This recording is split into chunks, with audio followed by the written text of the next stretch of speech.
प्रिय छात्रों, perfection IAS class में आपका स्वागत है। मैं आलोक कुमार आज आपसे 1935 के भारत शासन अधिनियम के बारे में बातें करूंगा और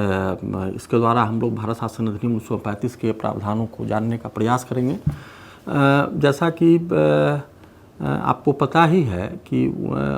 भारत में 1857 तक अंग्रेजी ईस्ट इंडिया कंपनी का शासन था और 1857 के विद्रोह के बाद भारत के शासन को सीधे अंग्रेजी शासन ने अपने नियंत्रण में ले लिया था और भारत के लिए जो कानून के निर्माण का काम था वो ब्रिटिश संसद के द्वारा की जाती थी और 57 के बाद 1858 में 1861 में और 1892 में अंग्रेज़ों के द्वारा भारत के शासन और प्रशासन की व्यवस्था के लिए कुछ कानून जो थे वो बनाए गए थे और उन्हीं कानूनों के आधार पर भारत के प्रशासन को किया जा रहा था। लेकिन 20वीं शताब्दी में आप देखते हैं कि भारत में राष्ट्रीय आंदोलन जो है वो धीरे धीरे जोर पकड़ रहा है। ये उग्रवादी नेताओं के प्रभाव का युग है ये, और बड़ी संख्या में युवा जो हैं वो राष्ट्रीय भावना से ओतप्रोत हो रहे हैं और ऐसी स्थिति में उनकी जो आकांक्षाएं हैं, चूँकि वो अब राजनीतिक भागीदारी चाहते हैं, खास करके जो महानगरों में रहने वाले और पढ़ने लिखने वाले जो युवा वर्ग के लोग थे, जो ग्रेजुएट थे,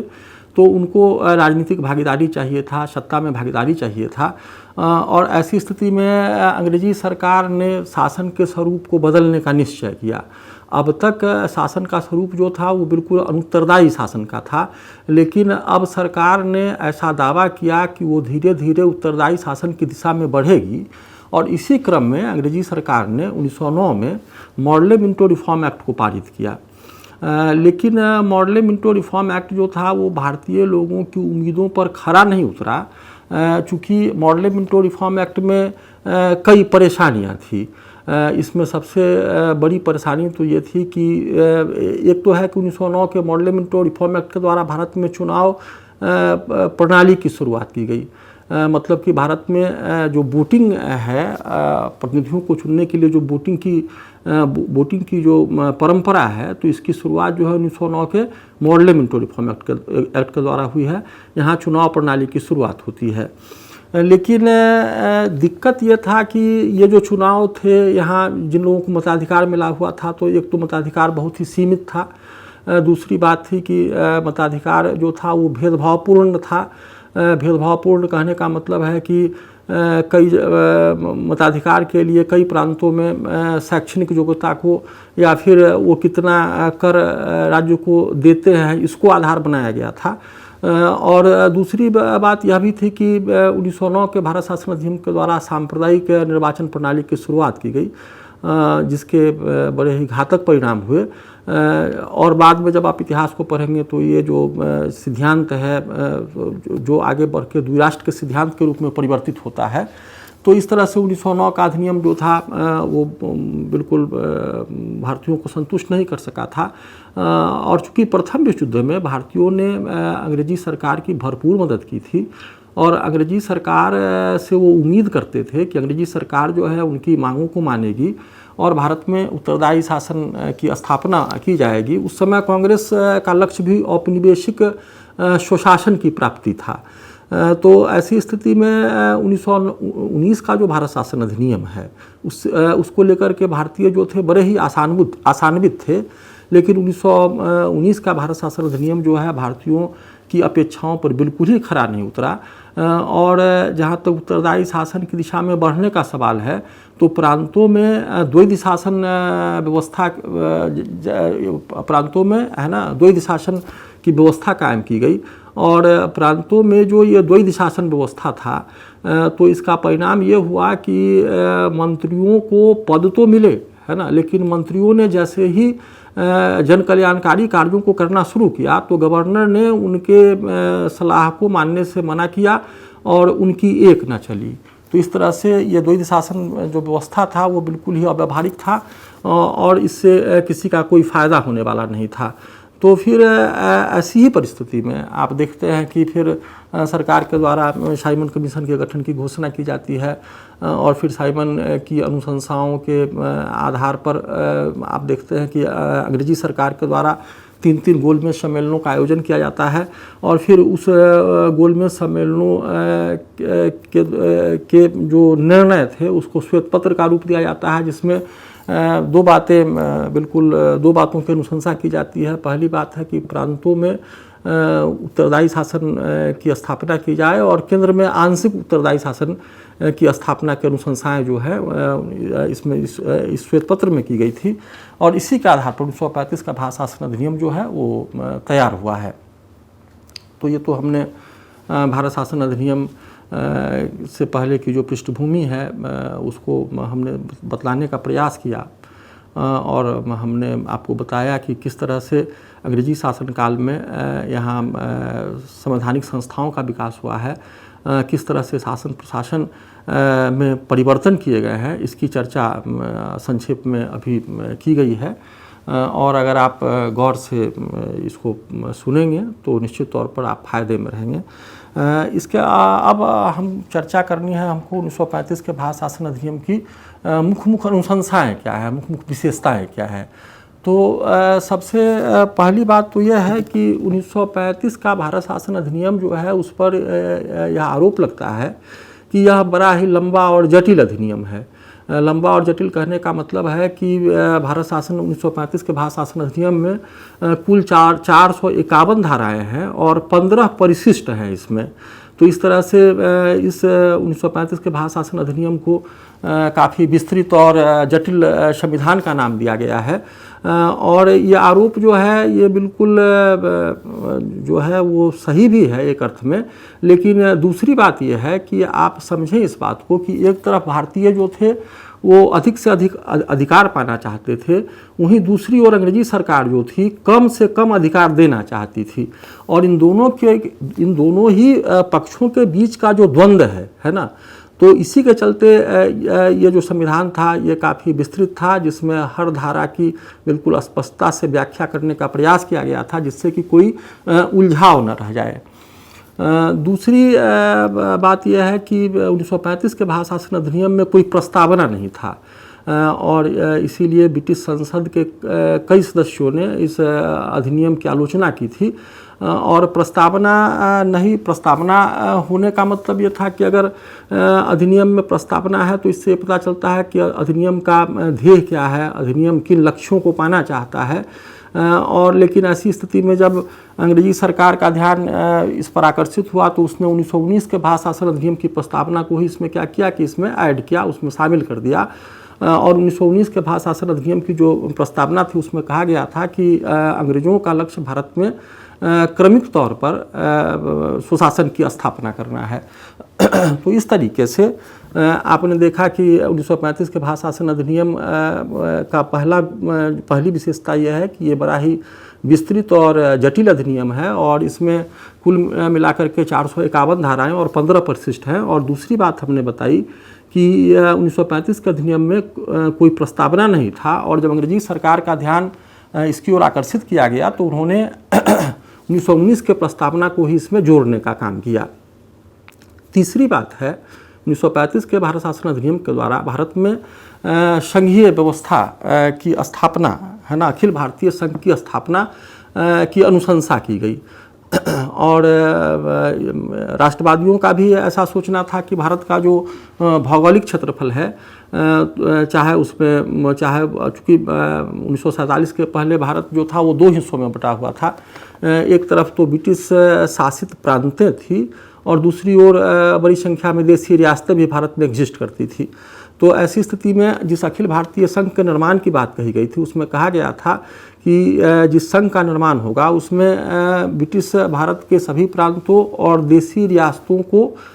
शामिल होना होगा। कहने का मतलब है कि ब्रिटिश जो शासित प्रांत थे उनके लिए तो इसमें शामिल होना जो था बिल्कुल अनिवार्य था, लेकिन देशी रियासतों के लिए इसको ऐच्छिक कहा गया था। मतलब कि देशी रियासतें अगर चाहती संघ में शामिल होना तो शामिल होती, अगर नहीं शामिल होना चाहती तो संघ में शामिल नहीं हो सकती थी और ऐसी परिस्थिति में अखिल भारतीय संघ का निर्माण हो ही नहीं सकता था। चूँकि अंग्रेज चाहते भी नहीं थे कि एक अखिल भारतीय संघ का निर्माण हो, चूँकि अंग्रेज जो थे वो साम्राज्यवादी थे और भारत को मजबूत होते हुए देखना पसंद नहीं करते थे। तो अखिल भारतीय संघ की बात थी और एक और शर्त भी थी अखिल भारतीय संघ की स्थापना में। शर्त ये थी कि कम से कम देशी रियासतों में रहने वाली जो कुल आबादी है उसकी कम से कम आधी आबादी वाली रियासतों का संघ में विलय होना जरूरी था, तभी संघ का निर्माण हो सकता था। तो अखिल भारतीय संघ के निर्माण में जिस तरह से शर्तें लगाई गई थी, इसका परिणाम ये हुआ कि अखिल भारतीय संघ का निर्माण हो ही नहीं सका। 1935 के भारत शासन अधिनियम की दूसरी विशेषता जो है वो प्रांतीय स्वायत्तता की स्थापना है। आपने देखा कि 1919 के भारत शासन अधिनियम के द्वारा प्रांतों में द्वैध शासन व्यवस्था की स्थापना की गई थी, लेकिन 1935 के भारत शासन अधिनियम के द्वारा प्रांतों में है ना बिल्कुल पूरी स्वायत्तता, भारतीय मंत्रियों को, लोकप्रिय मंत्रियों को पूरी स्वायत्तता प्रदान की गई और शासन के सभी विषयों पर अब लोकप्रिय मंत्रियों का नियंत्रण था और उनको प्रांतीय व्यवस्थापिका सभा के प्रति उत्तरदायी बनाया गया। और एक चीज़ और भी यहाँ उल्लेखनीय है कि गवर्नर को ये सलाह दिया गया कि वो संवैधानिक प्रधान के रूप में काम करे और भारतीय मंत्रियों के सलाह और परामर्श से ही शासन कार्यों का संचालन करे। तो इस तरह से प्रांतीय स्वायत्तता के लिए जो व्यवस्थाएं 1935 के भारत शासन अधिनियम में की गई वो कुछ हद तक स्वागत योग्य था। इसके अलावा केंद्र में द्वैध शासन की स्थापना हुई। 1935 के भारत शासन अधिनियम के द्वारा केंद्र में द्वैध शासन व्यवस्था की स्थापना की गई। अब यहाँ एक चीज़ ध्यान देने की है कि प्रांतों में जो द्वैध शासन असफल रहा है ना, और फिर उसी प्रयोग को केंद्र में दोहराने की कोशिश की जा रही है। यहाँ आप केंद्र में द्वैध शासन की जो स्थापना की गई तो वहाँ कहने का मतलब ये था कि शासन के जो महत्वपूर्ण विभाग थे, जैसे सुरक्षा है, वैदेशिक मामले, इसके अलावा धार्मिक जो प्रश्न सब थे वो मतलब धार्मिक मामले, और कबायली क्षेत्रों का प्रशासन जो था वो गवर्नर जनरल के हाथों में सुरक्षित रखा गया। और इसके अलावा जो बाकी बचे विषय थे उसका प्रशासन जो था गवर्नर जनरल को भारतीय मंत्रियों की सहायता से करना था, और ये भारतीय मंत्री जो थे ये केंद्रीय व्यवस्थापिका के प्रति उत्तरदायी होते और सामूहिक उत्तरदायित्व के सिद्धांत के तहत इनको काम करना था। तो इस तरह आपने देखा कि प्रांतों में द्वैध शासन व्यवस्था को ख़त्म किया गया और वही द्वैध शासन व्यवस्था जो है केंद्रीय स्तर पर लागू की गई। इसके अलावा 1935 के भारत शासन अधिनियम में अंग्रेज़ों ने अपने लिए कई संरक्षण और आरक्षण के प्रावधान रखे थे। यहाँ संरक्षण और आरक्षण कहने का मतलब ये है कि भारत की जो अंग्रेजी सरकार थी तो उसकी सोच ये थी कि ये उत्तरदायी शासन की स्थापना करने के क्रम में भारतीयों के द्वारा कुछ गलतियाँ की जा सकती है, कुछ त्रुटियाँ की जा सकती हैं। इसके अलावा भारत जो था वो सांप्रदायिक आधार पर बिल्कुल खेमों में बटा था और ये सांप्रदायिक और धार्मिक सवाल जो थे ये बड़े ही नाजुक होते थे। इसलिए 1935 के भारत शासन अधिनियम में गवर्नर जनरल को और गवर्नर को है ना कुछ विशेष अधिकार दिए गए और खास मामलों में वो भारतीय मंत्रियों के परामर्श की अवहेलना कर सकता था। तो इस तरह से 1935 के भारत शासन अधिनियम में भी अंग्रेजी सरकार ने कुछ वीटो पावर अपने हाथों में रखे थे जिससे कि वो भारतीय मंत्रियों को कार्य करने से रोक सके। इसके अलावा विधानमंडलों और मताधिकार का विस्तार भी किया गया। 1935 के भारत शासन अधिनियम के द्वारा सबसे पहले तो संघ के स्तर पर, केंद्रीय स्तर पर एक व्यवस्थापिका की स्थापना की बात थी और ये व्यवस्थापिका जो थी वो द्विसदनात्मक होनी थी, बाई कैमरल लेजिस्लेचर की बात थी। मतलब कि जो निम्न सदन होगा वो केंद्रीय विधानसभा होगा और जो उच्च सदन होगा उसको राज्य परिषद का नाम दिया गया था। और ये जो केंद्रीय विधानसभा और राज्य परिषद के सदस्यों की संख्या भी निर्धारित की गई थी। केंद्रीय विधानसभा में 375 सदस्य होने थे और राज्य परिषद के सदस्यों की संख्या 260 होनी थी। तो इस तरह से फिर प्रांतों में भी जो 11 प्रांत थे उसमें 6 प्रांतों में जो विधायिका की स्थापना होनी थी उसमें 6 प्रांतों में प्रांतीय विधायिका का भी द्विसदनात्मक होना था। जिस तरह से अपने राज्य में, अपने बिहार में आप देखते हैं कि अपने यहाँ विधान परिषद भी है और विधानसभा भी है। तो उस तरह की व्यवस्था की अनुशंसा भी 1935 के भारत शासन अधिनियम में की गई थी। इसके अलावा मताधिकार का विस्तार किया गया। और इसने कहा कि 10% से अधिक लोगों को मताधिकार का अधिकार मिलना चाहिए। इसके अलावा इसने हाँ एक बड़ी अजीब अनुशंसा 1935 के भारत शासन अधिनियम के द्वारा की गई। उसमें कहा गया कि निम्न सदन जो है उसका गठन जो है वो अप्रत्यक्ष तरीके से किया जाए और उच्च सदन के सदस्यों का निर्वाचन जो है वो प्रत्यक्ष तरीके से हो। तो ये जो है ये जो प्रावधान किया गया ये समझ से परे था।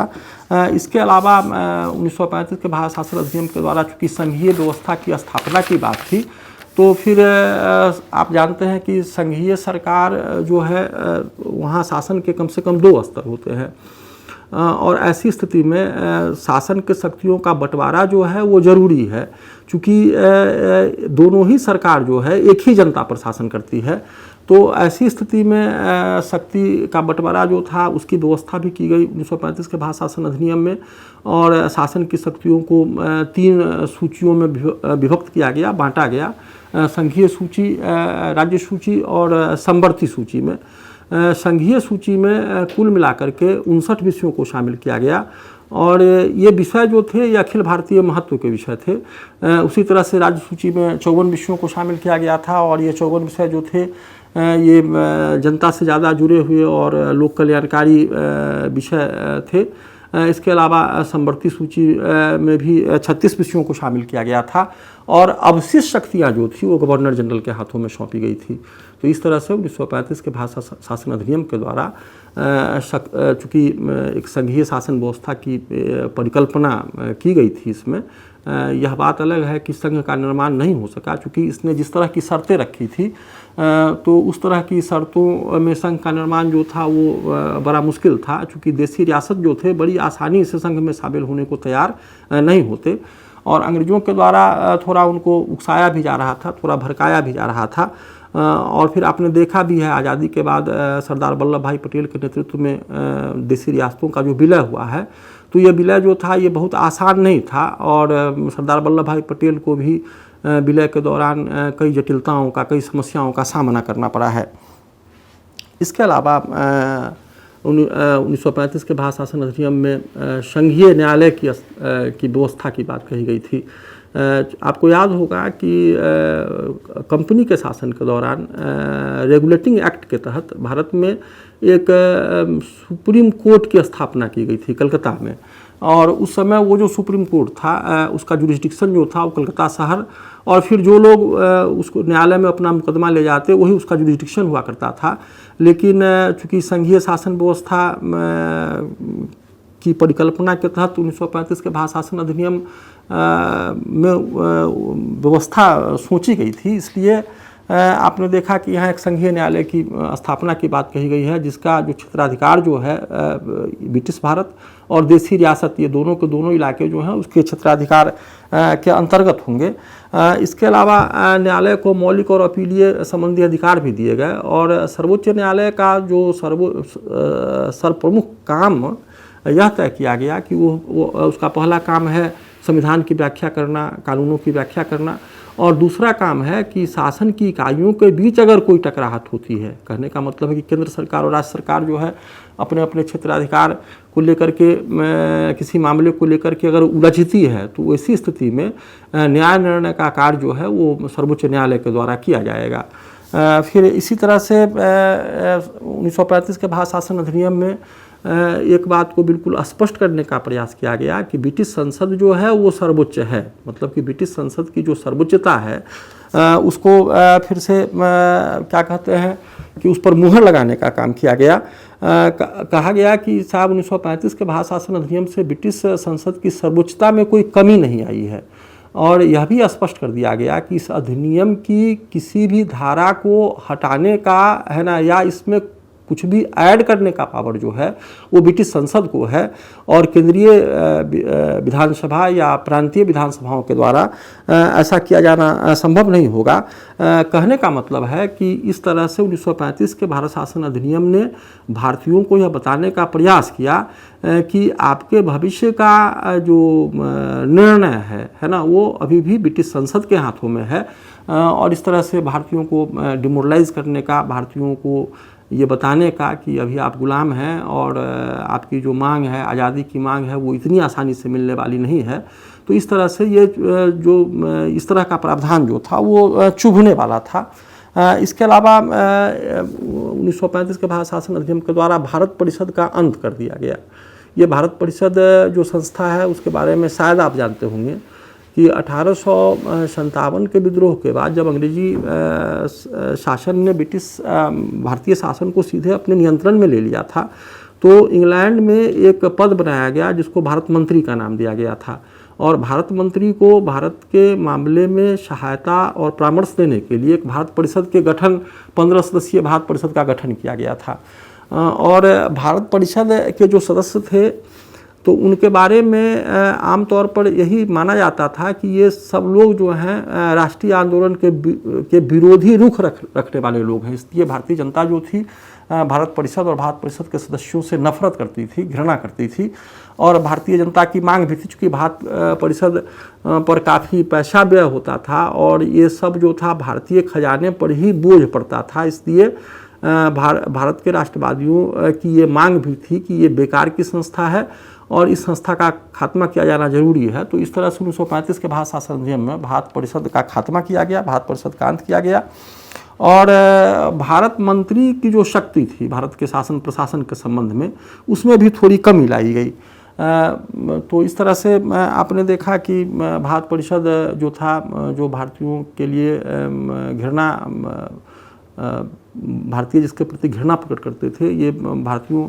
के लिए घृणास्पद संस्था थी, उसका खात्मा किया 1935 के भारत शासन अधिनियम ने। इसके अलावा 1935 के भारत शासन अधिनियम की एक बात के लिए और भी आलोचना की जाती है। वो आलोचना क्या है कि उसने सांप्रदायिक निर्वाचन पद्धति को और भी विस्तार दिया। कहने का मतलब है कि अंग्रेज जो थे, जैसे जैसे भारत आज़ादी की ओर बढ़ रहा था तो अंग्रेज़ों के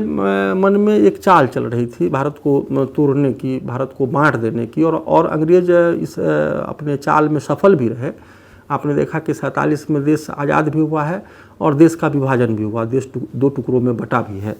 तो सांप्रदायिक निर्वाचन पद्धति का 1935 के भारत शासन अधिनियम में विस्तार कर दिया गया। विस्तार करने का मतलब ये है कि आपने देखा कि 1909 के भारत शासन अधिनियम के द्वारा मुसलमानों के लिए पृथक निर्वाचन प्रणाली की व्यवस्था की गई थी। और 1935 के भारत शासन अधिनियम के द्वारा कुछ अन्य वर्गों को भी पृथक निर्वाचन प्रणाली के दायरे में लाया गया, जिसमें भारत में जो एंग्लो इंडियन कम्युनिटी के लोग थे, वो जो भारतीय ईसाई हैं वो, इसके अलावा दलित लोगों को भी पृथक निर्वाचन प्रणाली की व्यवस्था में लाने का प्रयास किया गया। और ये भारत की राष्ट्रीय एकता को तोड़ने का प्रयास था, भारत के राष्ट्रीय आंदोलन को कमज़ोर बनाने का प्रयास था। और राष्ट्रवादी अंग्रेज़ों की इस चाल को बखूबी समझ रहे थे। तो इस तरह से इसने सांप्रदायिक निर्वाचन पद्धति को बढ़ावा दिया। 1935 के भारत शासन अधिनियम में कुछ अनुशंसाएँ ऐसी भी है जिसमें एक तो है कि बर्मा को भारत से अलग कर दिया गया। बर्मा पर जब अंग्रेज़ों ने अपना अधिकार किया था तब उसको भारत के शासन प्रशासन के साथ ही जोड़ करके रखा गया था। लेकिन 1935 के भारत शासन अधिनियम के द्वारा भारत को बर्मा से अलग किया गया, बर्मा भारत से अलग हो गया। दूसरी बात है कि अदन, है ना, पहले वो भारतीय प्रशासन के ही नियंत्रण में था, तो अदन को मुक्त किया गया। और बरार का जो प्रांत था, तो जो हैदराबाद रियासत का एक हिस्सा हुआ करता था, तो उसको मध्य प्रांत में शामिल किया गया। तो इस तरह से 1935 का भारत शासन अधिनियम जो है उसकी कुछ अनुशंसाएँ आप देखेंगे वो आज भी हमारे यहाँ शासन प्रशासन का जो ढांचा है तो उसमें आप अगर गौर करके देखेंगे तो 1935 के भारत शासन अधिनियम की कई झलकें जो हैं आपको दिखलाई पड़ती हैं। तो इस तरह से 1935 का भारत शासन अधिनियम जो है काफ़ी महत्वपूर्ण है और प्रारंभिक परीक्षाओं में और कई बार GS के पेपर में भी सवाल पूछे जा सकते हैं। इसलिए आप गौर से सुने इसको। धन्यवाद।